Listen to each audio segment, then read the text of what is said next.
नमस्कार दोस्तों, एक बार फिर से स्वागत है आपका हमारे YouTube चैनल सतपाल की कहानियों पर। आज की हमारी कहानी है बैरिस्टर के रूप में बाबा साहब का पहला केस। अगर ये कहानी आपको पसंद आए तो लाइक करना और चैनल पर नए हो तो चैनल को सब्सक्राइब करना।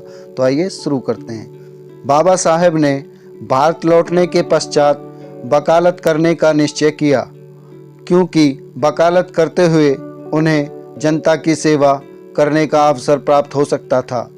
साथ ही जीवन निर्वाह के साधन भी उपलब्ध हो सकते थे।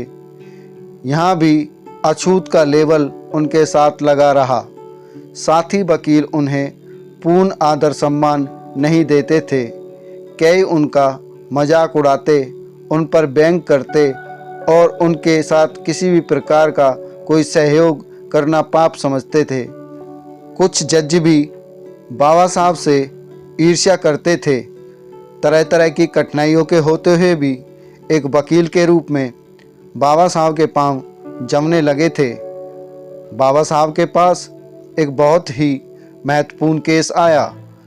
3 लेखकों बागड़े, जेधे व जावलकर ने देश के दुश्मन नाम से एक पुस्तक लिखी, जिसमें लेखकों ने समाज को जातियों में बांटकर छुआछूत फैलाकर देश को पतन की ओर ले जाने के लिए ब्राह्मणों को भारत का नाश करने वाला कहा और ब्राह्मणों को देश का दुश्मन सिद्ध किया। उन्होंने यह भी लिखा कि ब्राह्मण निचली जाति वालों को पशु से भी नीच समझते हैं, लोगों को गुमराह करते हैं, धर्म के नाम पर पाखंड फैलाते हैं और देश को पतन की ओर ले जाते हैं। इस पर पूना के 5 ब्राह्मणों ने लेखकों पर मानहानि का केस दायर किया था। बाबा साहब ने लेखकों की पैरवी की। उन्होंने अपने तर्कों द्वारा ब्राह्मणों की दलीलों की धज्जियां उड़ा दी।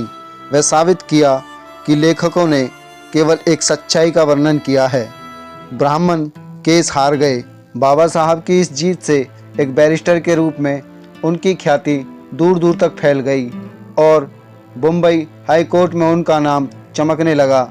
बम्बई हाई कोर्ट के चीफ जस्टिस सर जॉन बैनम पहले बाबा साहब के साथ ईर्ष्या किया करते थे, परंतु डॉक्टर अंबेडकर ने अपने मुकदमों के पक्ष में अपनी विद्वानतापूर्ण दलीलों द्वारा अपनी योग्यता से चीफ जस्टिस का मन जीत लिया। फिर तो चीफ जस्टिस डॉक्टर अंबेडकर के केसों की सुनवाई के समय स्वयं जजों की बेंच पर बैठने की इच्छा करते थे। जिस चीफ जस्टिस ने डॉक्टर अंबेडकर को गवर्नमेंट लॉ कॉलेज की प्रिंसिपल की नौकरी से दूर रखा था, वही डॉक्टर अंबेडकर की विद्वानता से इतना प्रभावित हुआ कि उसने उन्हें यह पद देने की स्वयं सिफारिश की। इस प्रकार डॉक्टर अंबेडकर एक सुलझे हुए योग्य और प्रमुख वकील व अछूतों के नेता के रूप में स्थापित हो गए।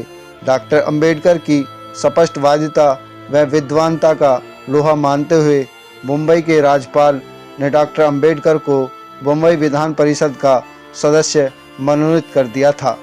दोस्तों, ये कहानी आपको कैसी लगी कमेंट में ज़रूर बताएं। कहानी पसंद आई हो तो लाइक करें, शेयर करें। अगर आप हमारे चैनल पर नए हो तो हमारे चैनल को सब्सक्राइब करें। साथ ही बेल आइकन को ऑल पर प्रेस कर दें ताकि हमारी हर नोटिफिकेशन आप तक पहुंचती रहे।